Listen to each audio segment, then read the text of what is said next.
There's a hard truth most people don't want to face. If you constantly feel overlooked, disrespected, ignored, or taken for granted, it's not always because others are cruel. Sometimes it's because you've been quietly telling the world you don't matter, through what you accept, what you excuse, and what you stay silent about. This isn't about ego, it's about dignity, because the moment you stop respecting yourself, the world notices, and it follows your lead. Number 1, self-respect sets the standard. Self-respect sets the standard because it quietly establishes what is acceptable in your life before anyone else ever gets a chance to decide for you. Long before people form opinions about your confidence, your intelligence, or your value, they observe how you treat yourself. They notice whether you hesitate before speaking, whether you tolerate subtle disrespect, whether you laugh things off that actually hurt you. None of this is dramatic or obvious, but it is constant. Every small choice sends a signal. When you ignore your own discomfort, you communicate that your boundaries are negotiable. When you consistently prioritize others at your own expense, you imply that your needs are optional. Over time, these signals form a pattern, and people respond to patterns far more than words. Self-respect is not about demanding better treatment or insisting that others behave differently. It begins much earlier, in the private moments when no one is watching. It shows up in how you speak to yourself, in whether you follow through on your own commitments, and in how seriously you take your own limits. If you don't honor your time, others won't either. If you don't protect your energy, people will consume it without noticing. The standard is set not through confrontation, but through consistency. People adapt to what you consistently allow, and they rarely question it unless something changes. When you lack self-respect, you may find yourself constantly explaining, justifying, or overcompensating. You may feel the urge to prove your worth, hoping that effort will earn you consideration. But effort without boundaries doesn't create respect. It creates expectation. The more you give without discernment, the more normal it becomes for others to take. This isn't because people are inherently malicious, but because human behavior responds to reinforcement. What is tolerated becomes routine, and what is routine stops being questioned. Self-respect introduces friction into this process. It creates moments where you pause instead of reacting, where you choose honesty over harmony, where you accept temporary discomfort instead of long-term resentment. These moments feel heavy because they go against old patterns. They require you to value your internal stability more than external approval. Once that shift happens, interactions subtly change. Conversations carry more weight. Your presence feels firmer, not because you are trying to be respected, but because your behavior no longer contradicts your worth. Number 2, boundaries reveal worth. Boundaries reveal worth because they make visible what you believe you deserve without requiring you to say it out loud. They are not walls meant to shut people out, but lines that clarify where you end and someone else begins. When boundaries are absent, everything becomes blurred. Time, energy, responsibility, emotional labor. People step into spaces that were never offered to them, not necessarily out of ill intent, but because nothing signaled that they shouldn't. In that absence, your value becomes diluted. The clearer your boundaries are, the clearer your sense of self appears to others, and clarity commands a level of seriousness that confusion never does. Many people avoid setting boundaries because they associate them with conflict or rejection. They fear being seen as difficult, cold, or selfish, so they remain available, agreeable, and flexible, even when it costs them peace. Over time, this creates an imbalance.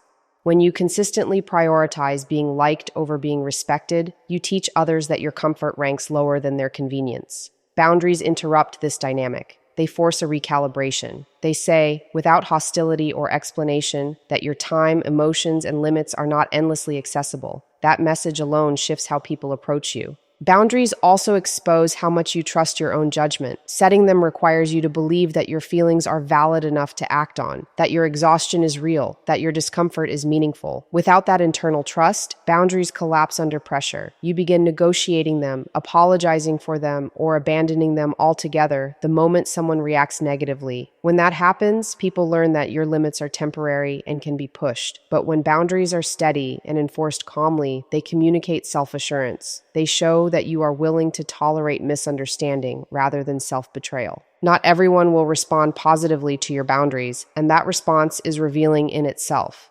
Some people will adjust and respect you more. Others will resist, guilt, or withdraw. This isn't a failure of boundaries. It's a clarification of relationships. Boundaries don't just protect you, they filter your environment. They expose who benefits from your lack of limits and who values you as a whole person. In that exposure, your worth becomes visible, not because you demanded it, but because you demonstrated it through action and restraint. Number 3, consistency builds credibility. Consistency builds credibility because people don't trust declarations, they trust patterns. What you say matters far less than what you repeatedly do, especially when it's inconvenient or unseen. Anyone can speak confidently once, set a boundary once, or stand up for themselves in a moment of emotional intensity. But credibility isn't formed in moments. It's formed over time, through alignment. When your actions match your words again and again, you become predictable in the best way. Others don't have to test you to know where you stand because you've already shown them through repetition. Inconsistency erodes respect quietly. When you assert a limit but abandon it the next time you feel pressure, you signal uncertainty. When you say something matters to you but repeatedly act as if it doesn't, people stop taking your statements seriously. This isn't always conscious or malicious, it's behavioral learning. People adapt to what they observe. If your values shift, depending on who you're with or what you might lose, your credibility weakens. Over time, your words begin to sound negotiable, even to yourself, and the gap between intention and action grows wider. Consistency requires self-trust. It demands that you commit to decisions beyond the emotional moment in which they were made. This is difficult because consistency often means discomfort without immediate reward.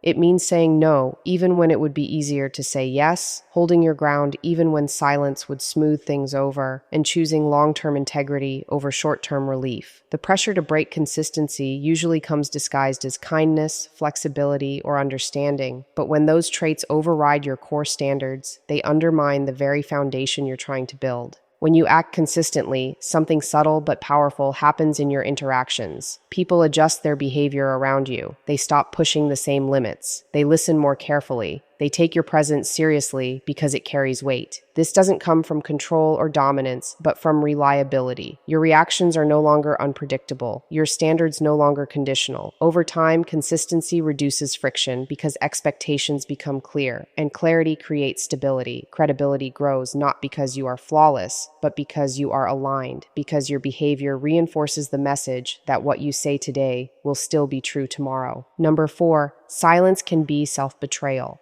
Silence can be self-betrayal when it becomes a habit rather than a choice. There's a difference between thoughtful restraint and the kind of quiet that comes from fear, exhaustion, or the desire to avoid discomfort. When you repeatedly stay silent about what matters to you, you begin to erode your own sense of integrity. Each unspoken truth becomes a small fracture, barely noticeable at first, but cumulative over time. You tell yourself it's not worth addressing, that it's easier to let it go, that speaking up would only complicate things, yet the cost of that silence quietly accumulates beneath the surface. What makes this form of self-betrayal particularly damaging is that it often looks like maturity or kindness from the outside. You appear calm, agreeable, and composed, while internally you are suppressing frustration, disappointment, or resentment. The longer this pattern continues, the more disconnected you become from your own voice. You begin to second-guess your reactions, question your feelings, and downplay your experiences. Silence trains you to distrust yourself, and once that distrust takes hold, it becomes easier for others to overlook your needs as well. Silence also distorts relationships. When you don't express boundaries, preferences, or objections, people operate on incomplete information. They assume what you allow is what you want, and what you don't challenge is what you accept. Over time, this creates dynamics that feel unfair or one-sided, even though they were built on your unspoken consent. Resentment grows not because others are intentionally harmful, but because your inner reality and outer behavior no longer align. That misalignment is exhausting, and it slowly drains your sense of agency. Breaking this cycle requires recognizing that your voice has value even when it disrupts comfort. Speaking up doesn't mean being aggressive or confrontational, it means being honest. It means allowing your internal truth to take up space in the world, even when it feels risky.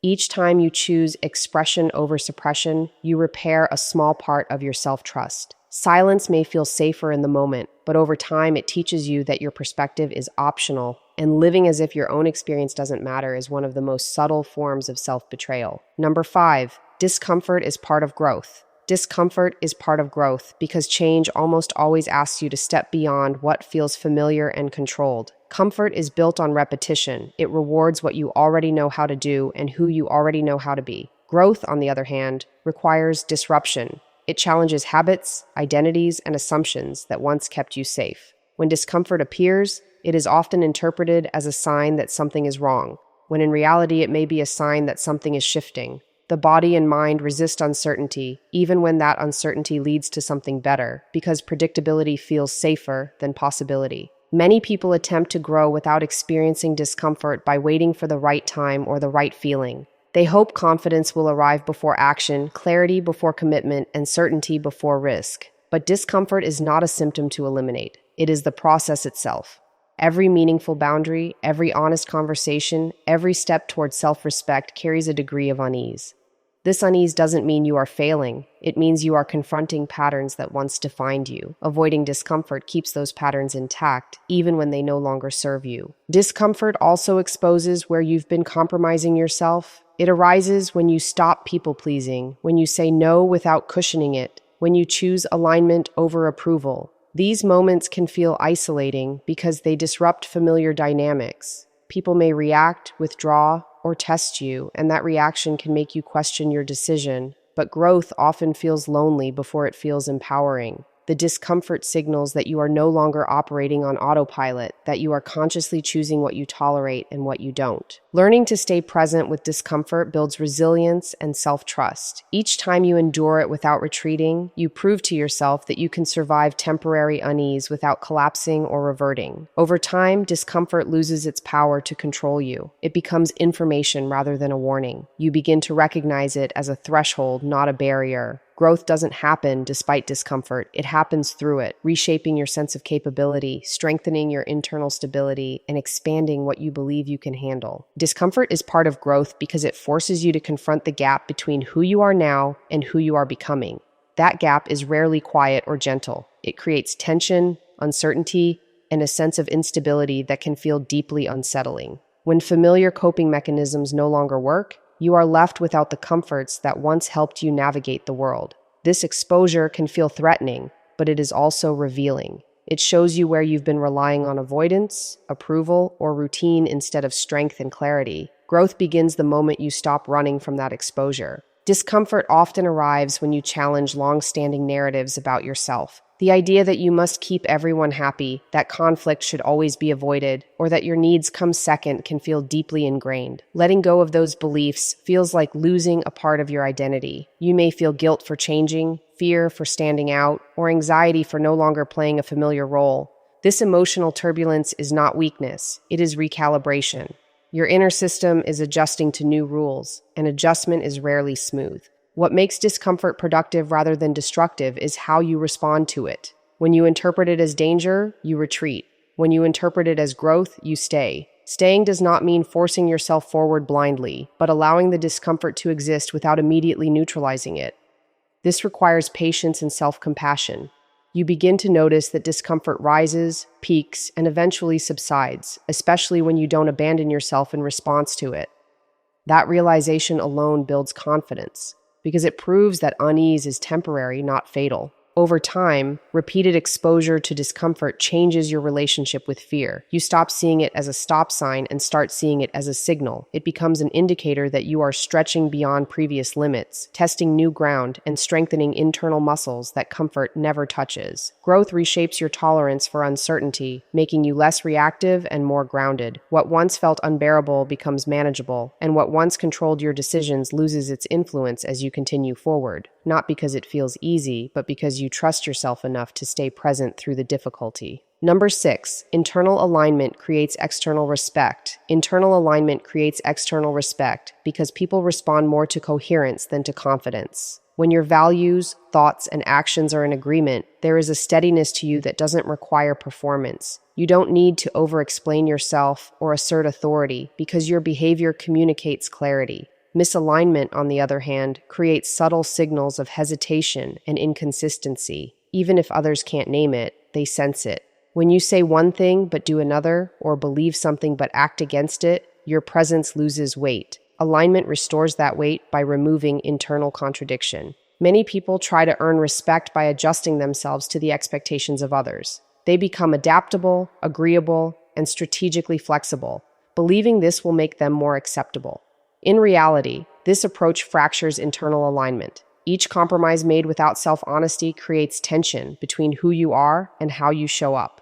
That tension leaks into communication, posture, tone, and decision-making. People may perceive you as capable or likable, but not grounded. Respect tends to follow those who appear internally settled, not those who are constantly recalibrating to avoid discomfort or disapproval. Internal alignment requires self-awareness and restraint. It means recognizing what matters to you and acting in accordance with it, even when it costs you approval or ease. This isn't rigidity, it's discernment. Aligned individuals know when to adapt and when to stand firm because their decisions come from a stable internal reference point rather than external pressure. That stability creates predictability, and predictability builds trust. When people know where you stand, they interact with you more carefully, more honestly, and with greater consideration. As alignment deepens, external respect emerges naturally. You stop sending mixed signals. Your boundaries become clearer, your responses more deliberate, and your presence more composed. There is less need to defend yourself because your actions already reflect your values. Over time, others adjust to this consistency. They test less, push less, and listen more. Not because you demanded respect, but because your internal order made it obvious how you expect to be treated. Respect doesn't begin with how others see you. It begins with how you choose yourself when no one is watching. When your actions align with your values, your presence becomes steady and undeniable. You stop asking to be valued and start living as if you already are.